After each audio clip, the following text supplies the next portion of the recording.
Welcome back to Learn Your Stripes. I'm Ryan Guillory. And I'm Michael Moran, and we're going to start this episode by discussing the play that we had from our last episode. So we'll get into it. In the fourth quarter, 45 seconds to go, trailing 13-17, Team A completes a pass to the B45 to set up a 1st and 10. As A is hurrying to the line, QB A12 is calling out signals. A75 is getting into place, and the ball snapped. Now, what we're trying to get here is convey that A75 wasn't quite set. That was the goal of this question here. And we asked again, as usual, what's our ruling in high school versus college? Now, at both levels, this is an illegal shift that converts to a false start. So the high school level, this is 5 yards, and we'll replay the first down. In college, very similar, but B also has the option in this case of a 10-second runoff because we were under a minute. Likely B is going to take that runoff, so after we set the game clock down 10 seconds, the clock will then start on the referee's ready for play signal. And as you were going through that, I was thinking through in high school, and there's a similar thing in college, but in high school, the team that's the offended team has the option to start the clock on the snap, of course, at this stage of the game. But given that they're winning, they're going to want the clock to run, so they're not going to choose that. So I interjected there for something that's not going to happen. But just thinking through, again, because we're always trying to compare what's similar and what's different between college and high school. If the score was flipped here, then they very well may take that option to start on the snap in high school as well. But that was not the problem. So your answer was spot on. Just trying to think through those intricacies of the high school and college rules and how they fit together, and those times like here where they don't quite fit together. Well, and that's really important too, because the 2 minute, there's a couple of scenarios we as officials don't get a lot of during pregame, and we're recording this episode here in April, and it's the preseason. We're doing scrimmages, we're doing spring ball practices, all kinds of good stuff leading up to that. And the one thing I know we don't get a lot of is kick plays, live kick plays, and the second thing we don't get a ton of practice of is the 2 minute drill. And this is important too, kind of going back to what we talked about many episodes ago with pre-snap, right? Getting yourself into that routine, ready to take the next snap. Because if your mind is spinning and you're running around and you're in a hurry, that's when mistakes are going to happen. And these types of scenarios, these 2 minute drives are like, we've got 45 seconds in our play here. Everybody's excited. It's the fourth quarter. Everybody's amped. The crowd might be loud. They may be on their seat, pins and needles, but we have to stay sharp and we have to stay focused. And this is something you can add to your pre-snap of just being ready during that 2 minute or that 1 minute so you can stay calm under pressure. Right. Yeah, I think we all, as you noted there, Michael, it's a good point that we all get really amped up the closer we get to halftime. We signal to each other, we announce 2 minutes, 1 minute, and it means something. And it's for us to all be mindful of this scenario or this type of scenario. But once the adrenaline gets running, it's you can know the rules and you can know the mechanics as well as possible. But sometimes when human nature takes over, some of that just kind of goes out your head, and you're hoping to have that crew saver to come in and fix it all for us. And if they catch it, then more power to him or her for keeping us on the right track. As you noted, though, we're currently in the midst of spring ball, whether that's scrimmages, practices, spring games, what have you. A little bit different from a game scenario, as Michael said. There's really no kick plays, which I've always found unfortunate because the first play we're going to have the whole season is going to be a kickoff by nature. True. So it's just one of those oddities of the game. We also don't get a lot of practice really enforcing penalties. We still might throw the flag and announce it, but we're not marking it off. We're not really thinking through the runoffs and zaps that might occur as well. But one of the other things that happens during spring for those who officiate the college level is that there's a number of college officiating clinics that we all have the option to attend. So this week, what we want to do is we want to discuss our experiences and our approaches to attending those clinics. As Michael and I have recently had the opportunity to attend a couple of different officiating clinics. But also over time, we've attended numerous high school clinics and have presented at those as well. And we believe that generally the approach to both should be generally the same. But since college clinics are fresh, since the college clinics tend to be more of a destination type of event in terms of having a multiple day type of clinic. You can still have that in high school, of course, but since college tends to be a little longer of a clinic, we'll sort of use those examples in terms of preparation, what to do when you arrive, and how to approach these. So, as with anything else we do, if you're attending a rules meeting, spring practice, anything else, it all starts with preparation. So I'm going to let Michael talk a little bit about what he does to prepare for, a clinic, and how that either might be different from normal approach to just a game or a scrimmage, or what the similarities are as well. I can think back to when I kind of first got into high school ball. I was actually doing a spring practice locally here, and asked somebody, how do you see more? The snaps we always talk about, getting more of those, and he mentioned clinics and camps, and it wasn't until after that season, I don't remember, first or second year, I just started Googling, football clinics, football camps. Be careful Googling camps, because, we're not players anymore. So be careful with the camps. Right. You just kind of start going through, and there's Mississippi, there's Arkansas, we're in Indiana, there's Michigan, there's Maryland, there's all over, every state has one, and I just started making a list of things based on obviously cost. That's important to me, and trying to you're jumping into this, you try to set those costs and prepare for that in a sense. Ryan talked about destination. Okay. And we'll get into travel and what that looks like, but I made a list of some clinics that I thought, okay, I know I can't attend these now. I think this was March of, I don't know, maybe 2018 or so, and they're going on in March and April. Okay. So I've missed the deadline, but if I have them now and I know where they are, when they take place, how much they're going to cost, now I can maybe take my game checks in the fall of that year, save them up. And then now I have the funds to get there, and I've got the planning in place as to when, if you need to ask off work or situate time with family, what you have to do there. So that's the first thing I would do is start looking, honestly, a year and ahead. So you can anticipate what's going to happen there. If it's February 25th and you're thinking about going to a clinic that starts March 2nd, you've kind of missed the boat. A lot of these have months out in advance that the clinicians and the leaders of these are trying to get their ducks in a row too, as far as maybe there's housing involved or food. So that's the first thing that I think of, is just looking at that even up to a year in advance. Right. And as you're putting that list together, you might talk to some more experienced officials as well to see either if they've been to any or all of those clinics, or if they've heard things, because not every clinic is built the same. Michael and I have both attended several at this point, and some of the approaches are just different. So, you kind of take away different things from each one, have different opportunities at each. So, depending on where you are and what you're interested in, different ones might be more appropriate for you. Although it's hard to go to any of them and not learn something, not make some connection, not learn something. I agree. If you can go with somebody who's been before, then you can ask the right questions, right? And then you can be prepared in terms of, you're not going to wear your uniform for 3 days, right? You've got, are we business casual? Can we wear shorts? Because, hey, it's Florida and we're, it's humid, so we can wear shorts or something. Or, hey, you got to have it's a black tie event. I've never been to one of those, but you never know. The last thing you want to do is put down a couple $100 for something and not be prepared, right, either in terms of the right questions or just where you're going. So that's good if you can have somebody who can kind of help guide you along that way, and be on the lookout for when clinics are rolling around. So, right. And it's a good point that Michael raised as well, that these aren't cheap necessarily, right? I mean, we're talking several hundreds, if not over $1,000. Different ones can do payment plans, which sort of, while at the end, I guess the total expense is the same, it makes it a more manageable thing throughout the year to get registered for the next spring. Mm-hmm. And if it doesn't, then maybe you're able to make a plan to sort of budget a little bit every month or so to put towards the clinic once it's time to register. And again, this is recognizing everybody's situation is different. So, some people can do multiple clinics year after year after year.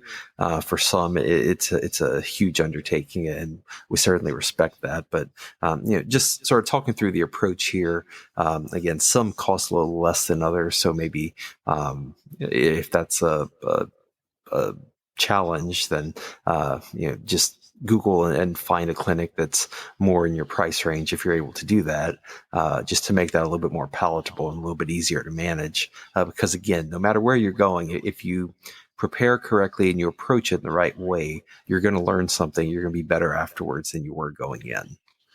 So step one is choosing your clinic. And that's the hardest part. Once you pick one, then you'll kind of see as we talk here, it gets easier from there. Right. I think with anything, like whether it's a clinic or a study group, you want to know you want to spend some time on your rules. Some folks still do multiple sports. I've done multiple sports. I know Ryan's done basketball. I've done baseball. As you want to get better, as you want to advance, or you start learning that, in our case, football now it's getting to be 12 months out of the year. Right. We've got to be in it all the time. So we're looking at our rules. Even during the off season, we're looking at mechanics. And I know around this time of year, spring, new rules come out, mechanics changes happen, but go with what or study that before going to the clinic. Just always be fresh on it. You never know who's going to ask a question. I can remember standing somewhere and somebody asked me about keys.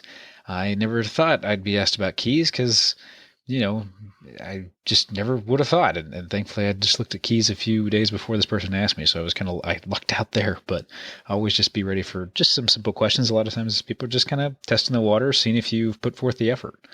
So that's always good to have. The next thing is your physical preparation. And we'll talk about, to me, appearance is very important. We have this experience on Friday nights and on Saturdays when a coach sees you for the first time or even a second time, that they're seeing you and what you physically look like, and that matters. This is something that we hear constantly is weight and keeping that in check and staying in shape, because we're dealing with top athletes, whether it's high school, whether it's Division III, whether it's Division I. You get the best athletes in those positions on the field right there, and you need to give it everything that you have. So physical conditioning is very important too.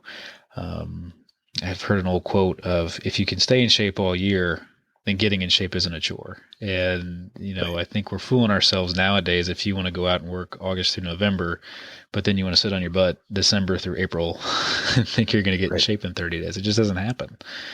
Right. It's a constant process. It's year round. I haven't done as much basketball recently as I did in the past. And I know, I think the same is somewhat true for you with baseball, Michael, just in terms of our focus has become football. And so it's easy once the end of November comes around to say, all right, I just made it through the high school season, the college season, the junior high season, all the things that we're doing. Now it's time to relax until, spring ball. And it's destructive. You just can't do it. Because that's the time of year where all the good food is out around Christmas and Thanksgiving and all.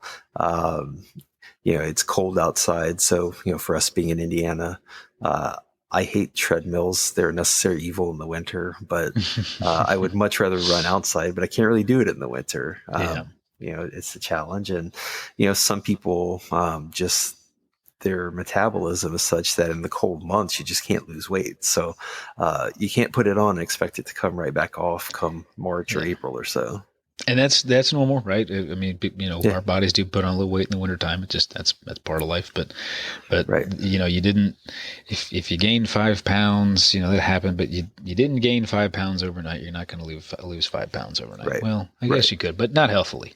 Healthily, not healthy, whatever. There's a word there somewhere, but that's enough about that. So talking about that, being prepared with the rules, your mechanics, physically being prepared, and then also doing the preparation of what is at the clinic. What's going on? How many days is it? Is it 1 day? Is it 2 days? Is it 7 days? Is there, are we staying overnight? Are they providing the hotel for you? Do you need to look into that? Look at meals, breakfast, lunch, dinner, depending upon how many days you're there. Is that included? And then we'll talk a little bit about travel too, right? How are we going to get there? Are we flying? Are we driving? Taking a bus? What's all that? Because a lot of times you think about, You got these upfront clinic costs that we talked about that, maybe a couple $100, but that doesn't include your flight, or that doesn't include the gas, or whatever car you're renting to get there. So those are some things to consider too. So, Right. And I can say my personal experience is that this spring I attended two that I'd been registered for when COVID came around. So my registration has been sort of pending for a couple of years now. So it made it a little bit easier to do it. But one of them I had to fly to, the other I drove to. So the approach in preparing, like you said, it's different for that. All the clinics, they'll have sort of a central hotel that you can stay at, or at least I shouldn't say all, but most of them will have some sort of deal with the hotel to where you can get a discount if you stay at that hotel.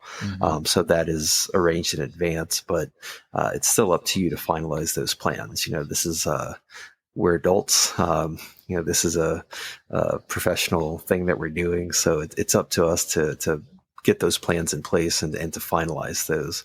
I talked on a past episode about the way that I pack during the season for games, and packing cubes and having, some dedicated for college, some for high school. The approach for going to these is somewhat the same. Although you're having to prepare for a couple days in advance, and doing all of that as well. But, it's, it's like if you're going on vacation, you're going to check the weather, right? So if you're going to a clinic and you're going to have outdoor games, know what the weather is. We were at one where the day of a scrimmage, it was in the 30s and snowing. The week before, it had been in the 70s on that Saturday. So it's just being prepared for what's coming, packing for everything. So packing the cold weather gear, packing the warm weather gear, being ready for whatever gets thrown your way. And Michael made a good point too. I think both the clinics that I attended, some of the meals were provided. Sometimes the hotel would just have breakfast on its own. Some meals you're responsible for on your own. It seems easy and it sounds very, I don't know, like we're babysitting or being maybe speaking down by mentioning that. But the thing about it is that you get so busy when you're at these things that it's very easy to not have time and to not think about this. So having, sort of those extra situations planned out in advance, it's going to make your life a lot easier once you get there. So, sorry, you want to say something, Michael? Yeah, we're talking about, food in particular. Food's important. I love food. But you got to think too, if you're used to eating at maybe certain times of the day, and you're going maybe to a different time zone, right? You might need to start adjusting your body a week before. If you're kind of like me, and you might have maybe you have protein bars or some fruit throughout the day, whatever, little snacks here and there. A lot of times you go in these clinics, you're in a classroom setting for 3 to 4 hours. Right. So it's okay to make sure you're taking a bottle of water, right? A lot of times we don't hydrate ourselves when we're sitting around. Take a bottle of water and a granola bar just to kind of snack on halfway. It's okay. There's breaks in between. You can snack real quick, because if you're not fueling your body while you're sitting there in a classroom, it's going to be harder to take information in, and then you're kind of missing out on while you're there. So be sure to plan that stuff. Yeah, I had bought just before the first clinic this year, like a 48-ounce Nalgene bottle. So that is 48 ounces. That's like 3 little bottles of water that you might have with you. And I would just find water fountains and fill it up so that, like you said, if you're in the classroom for 3 or 4 hours a day, you still have your water coming, because you're going to be out on the field at some point. You want to stay hydrated for all of that. It's the wrong time to be skipping water and hydration when you're trying to be out on the field and impress people and giving it your best. You have to do those basic things, having your water, keeping those protein bars or your granola bars or whatever, just to make sure that you're functioning and you're getting the most out of your time there. But as far as packing goes, you'll need your uniform, prepare for all weather conditions, your normal equipment. The way that I did it is that I had a separate small suitcase for all of my football stuff. And then I had a second small suitcase for just, clothing and toiletries and that kind of stuff. And that worked for me. Your approach might be different, but that worked for me. I was able to bring my the suitcase with the football stuff onto the plane with me, so I didn't have to have anxiety that wasn't going to make it to my destination. So that made life quite a bit easier. But it's just being prepared for it. So that's packing, that's getting ready. And you also have to plan for what you're going to do once you arrive there, right? Like I said, I flew to one, I drove to another, but if you're flying, there's some things that you'll have to plan for, right, Michael? Yeah, and unfortunately I don't fly a lot, so that's my nature. I'm not scared of flying. I just don't have many opportunities. So I'm sure I'd lose my mind trying to figure that out. So for those of you that do fly, you probably know the routine. However many, what are you supposed to get there? 6.5 hours before your flight? Whatever. I'm just kidding. Whatever it is, plan that out, build that time in. And the same can be said for driving. Again, especially if time zones are involved, build that time. If you're driving 4 hours, pad 15 minutes for traffic. You're probably gonna have to get gas at some point. You're probably gonna stop, go to the bathroom, break for lunch, whatever. You're not a machine. We're human, so make sure that's all built in. And I think the couple that I've done, whatever the check-in time is, a lot of times they have windows that are, right. I think the one we just did was a 3 or 4 hour window for registration and check-in. So that right. A lot of times there's big windows there. You can get there early and get there first if you want. That right on. That's awesome. I would not show up at the very close of registration. That's not a good impression. So right. I generally try to get there with about 60 to 90 minutes left in that registration window. That just because that suits my travel. The ones that I've gone to, it worked itself out. A lot of times morning is the registration. So getting there if you're going to Mississippi from Indiana, you're probably not going to get there at 8 a.m. That's just me. And the other thing to consider too is if you're flying and you get to a hotel, I know I've done this for some business trips. Is there a shuttle or are you going to have to rent a car? And I've been fortunate to drive to the ones I've gone, but plan that out. That way you can have your car rental ready to go, or if you're having to use an Uber or Lyft or insert choice, rental there, and make sure you know the times behind all that, so you're not late.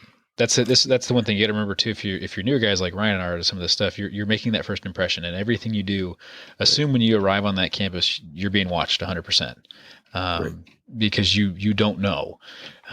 We've been fortunate enough to be at clinicians where we've seen, Division I guys, Division II guys, all places we want to be, and so it's important to know that every step you make, you're making that good impression. So kind of corny. One thing I do, I get a new pair of shoes, and not dress shoes. I mean, field shoes. I should clarify. I'm not getting like wingtips or something. But get a new pair of shoes before you step on the field. You don't want to show up with muddy shoes, or, if your hat's getting a little brown, get a new hat. I kind of jump back to packing. Sorry, Ryan, but take quick inventory of your equipment. If your shirt's getting faded or a little scratchy, or your pants are getting a little worn, upgrade your equipment before you go to that clinic, because that's the stuff that's going to really make right. that impression and make it shine. Right. Yeah, and just another point there with arrival is that there's a certain amount of anxiety. You're always kind of amped up at these things. You're trying to make a good impression and to learn.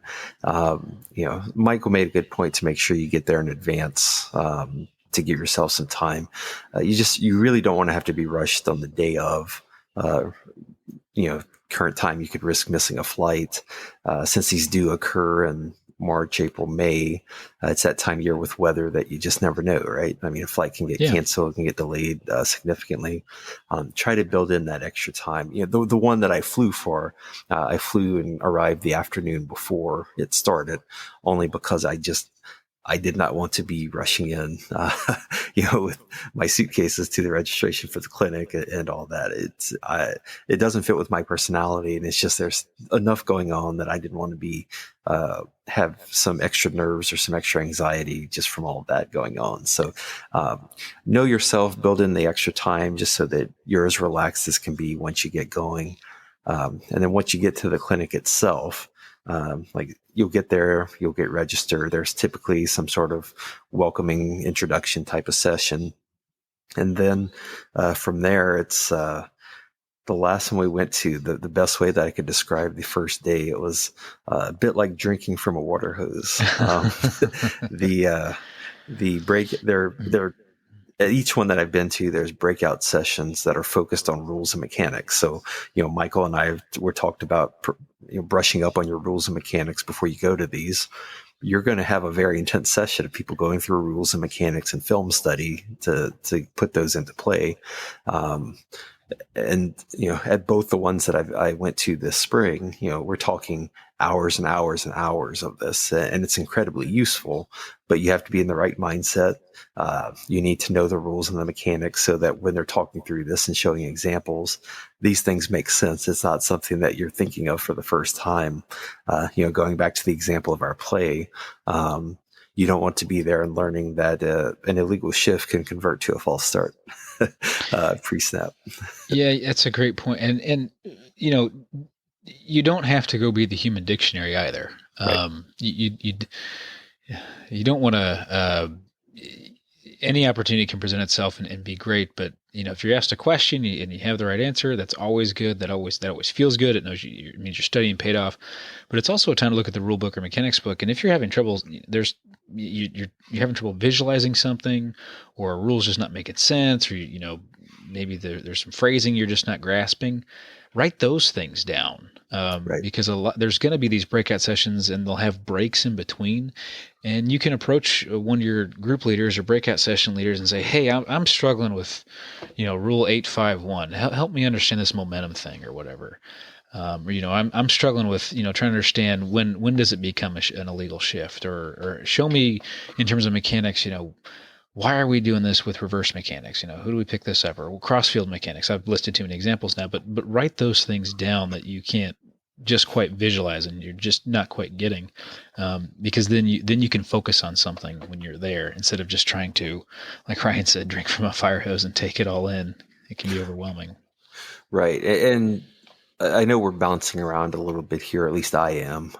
Going back to, Michael made the point that these can be very long days. One that I went to recently, the clinic started just after noon, and I thought that, at some point I was going to go to my room and drop off my bag and some other stuff.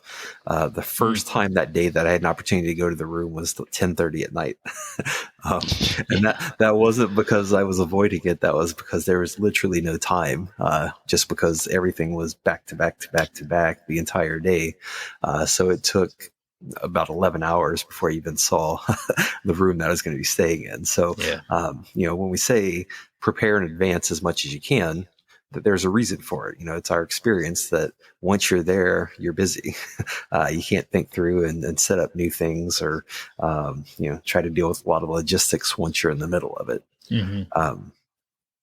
But it is a good point to try to pick up on those things that you want to really brush up on, or those one or two things that have always kind of nagged at you that you didn't quite understand fully.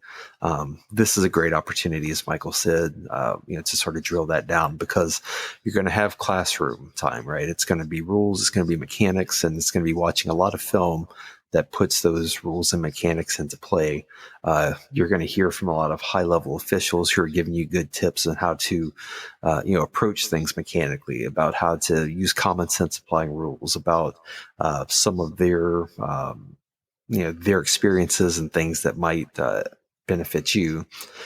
But in addition to the classroom part, for the most part, the clinics are going to have something on field as well, whether it's a scrimmage. Sometimes it may be a high school game, a semi-pro game, some 7-on-7. Most of these will give you an opportunity to be out on the field. Not all clinics, and even those that have it, usually have just a classroom-only option. But I know Michael and I have taken advantage of the on-field work, because you're going to have a clinician or clinicians, plural, there watching you, working with you, talking with you. What did you see on this play? You might want to look here. You might want to consider this approach. So it's sort of the two, I guess, if we want to break it up into, part of the clinic is classroom, part of it's on field. I guess those are very broad brushes that we're painting with there. Um, but there's also important things for us to do in how we approach both of those.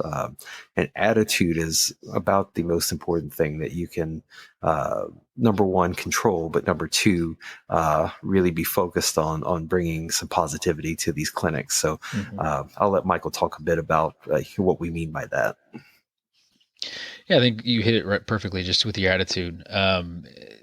It's all facial expressions too, right? Again, every time you're going somewhere at these clinics, you're being watched, or at least act like you're being watched. There may be 50 people there. There may be 200 people there. It depends on where you're going, but have that positive attitude. You don't have to smile like you would for third grade photos or something like that. It doesn't have to be a big cheesy grin, but have a positive demeanor about you.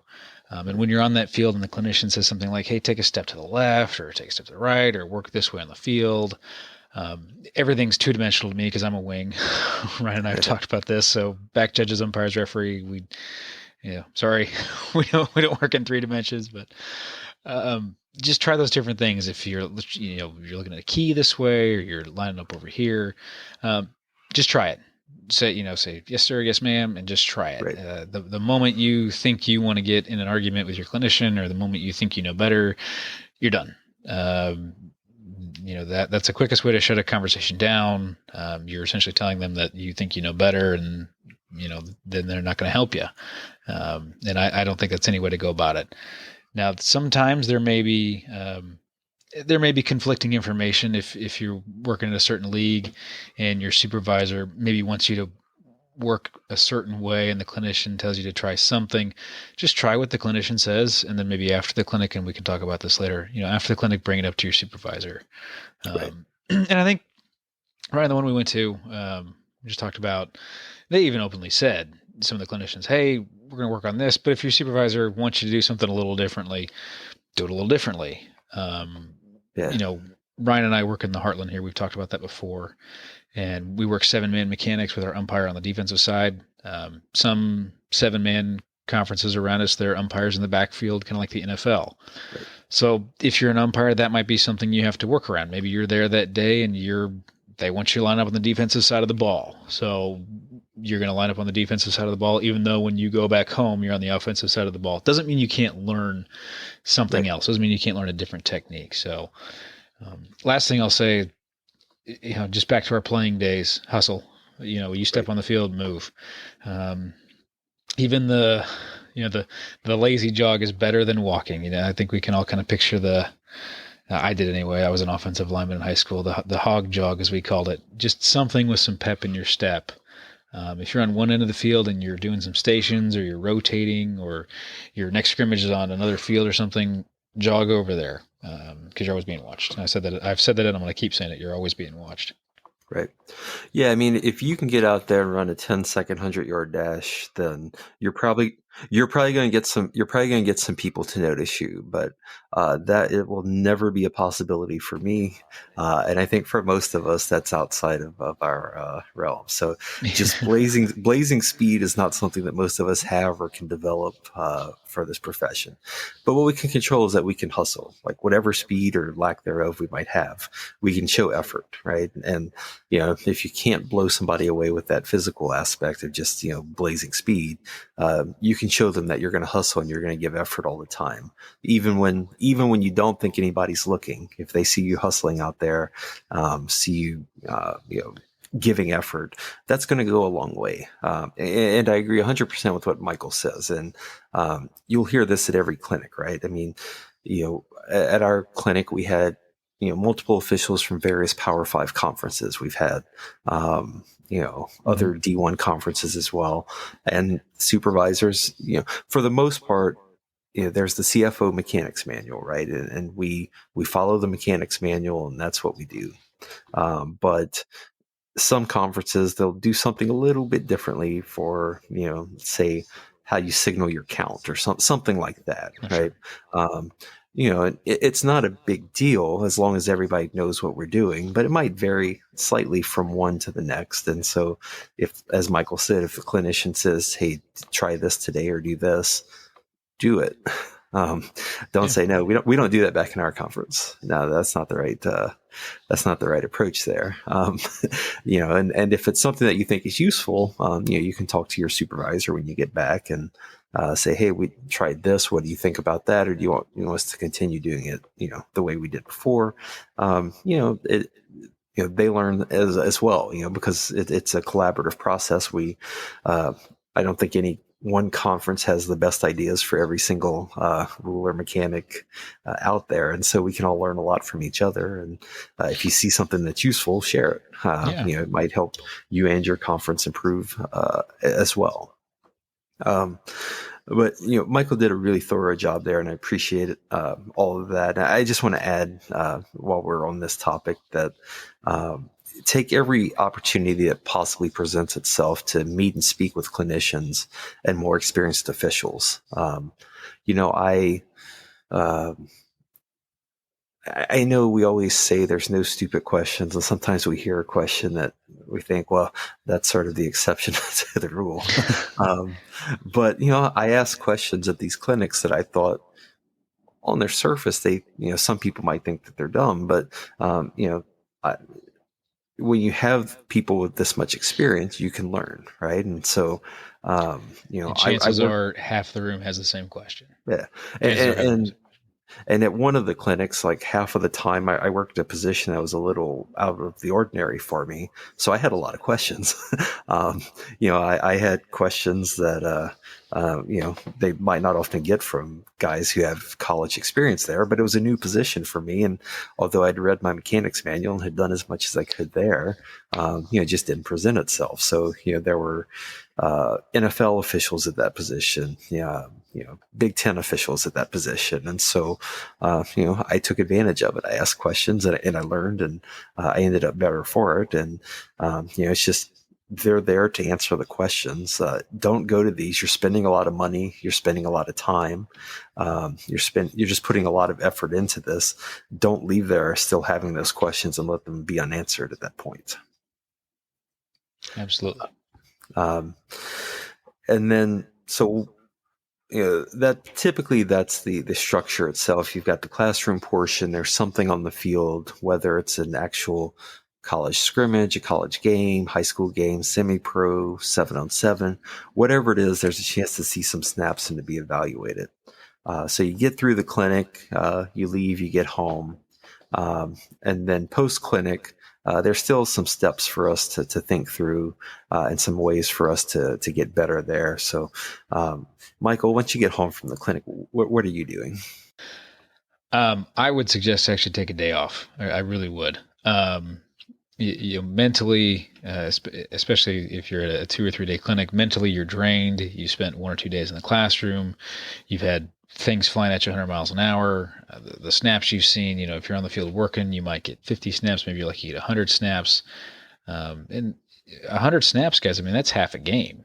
Right. So your legs might be tired, your knees might be tired, or, and let alone your head.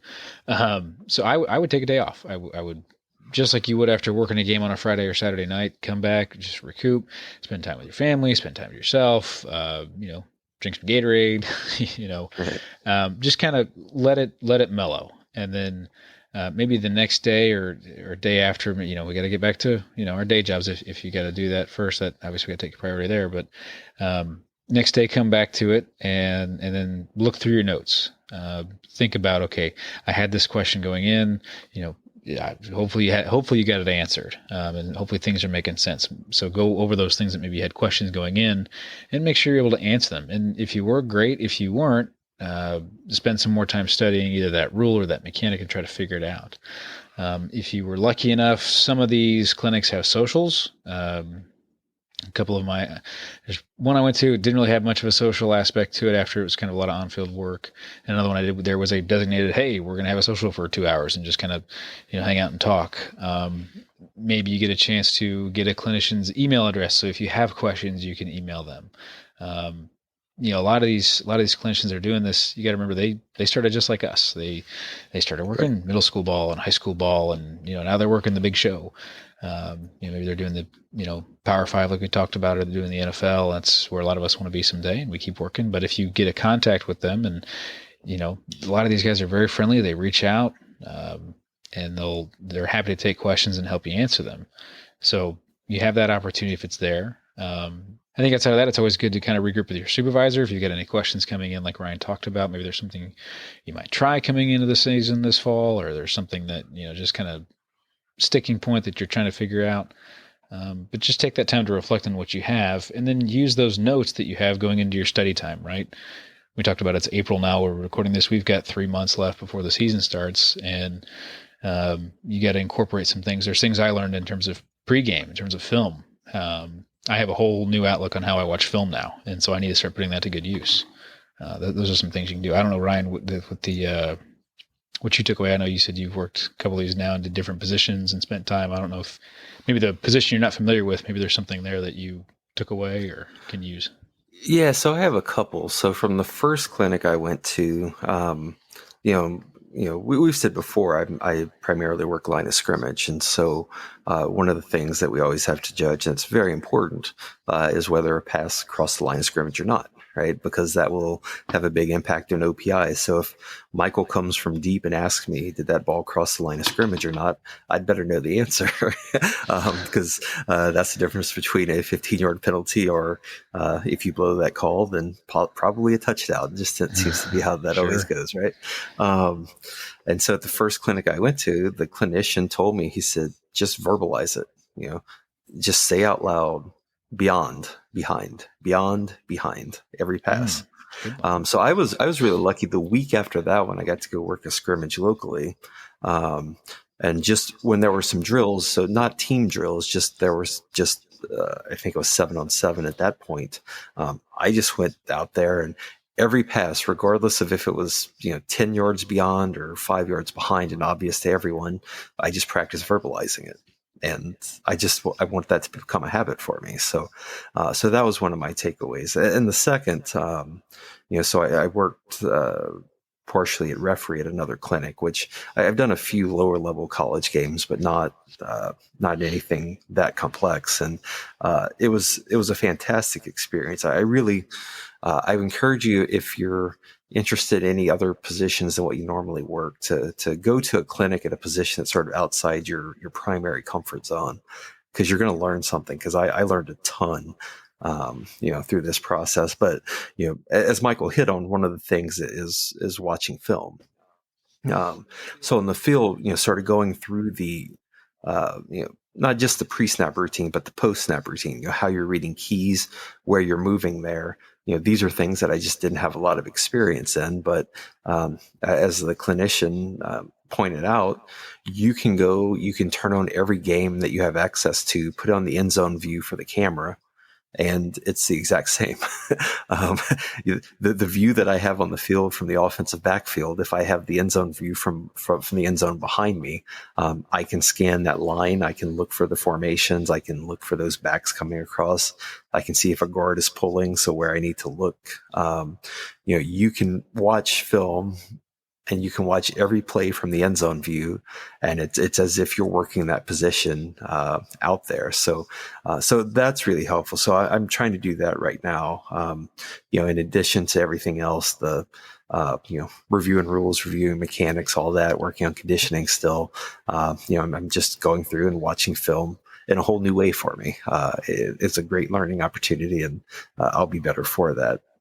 And probably the last thing I'll hit on with all this is that, Michael, I appreciate that you brought this up, and I made a note earlier of the expense, both in terms of money and time that we put into going to these.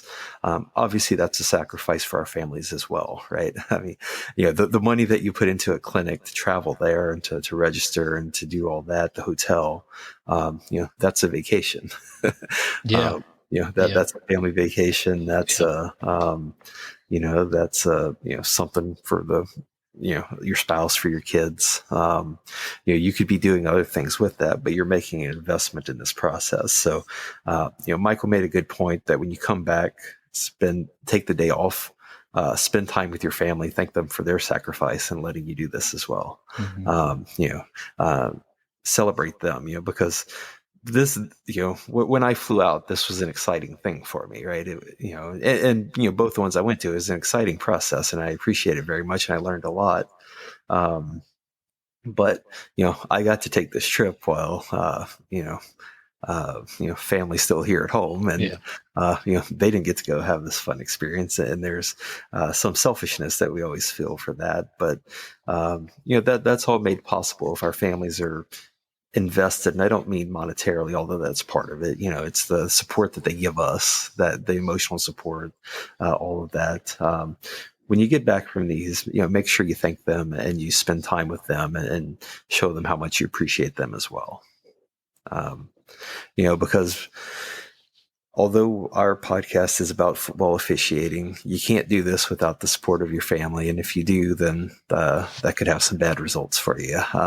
It's not just you that's invested in this, the spouse, the kids, friends, everyone we deal with, they're a big part of it as well. And to do something that's this big, it's certainly important, and we appreciate their support there.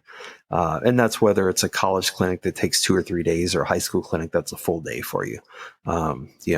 You're doing something, and your family's sacrificing for you to be there. And, they deserve to know that we appreciate them and love them and care for them, and thank them for all they do for us.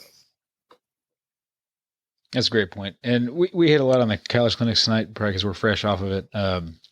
But right now, at least I know in Indiana, starting around June, there's going to be a lot of, practices will start up, scrimmages will start up.